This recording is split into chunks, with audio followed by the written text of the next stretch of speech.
আজ চলো করে নিই আতপ চাল দিয়ে মুড়ি ঘন্ট। প্রথমে মাছের মাথাটাকে ভালো করে ভেজে নিয়েছি, তারপরে কড়াইয়ে সরষের তেল দিয়ে তেজপাতা, শুকনো লঙ্কা, জিরা আর গোটা গরম মশলা দিয়ে দিয়েছি।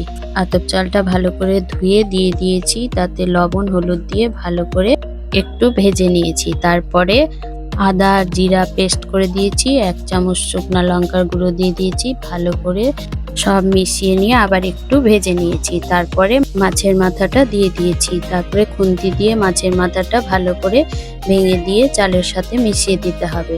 এরপর গরম জল দিয়ে দিতে হবে।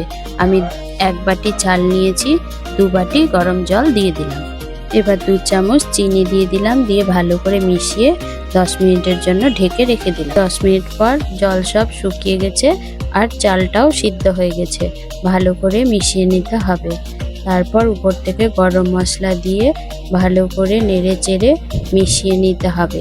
এরকম মাখো মাখো হয়ে গেলেই আমাদের আতপ চালের মুড়ি ঘন্ট রেডি।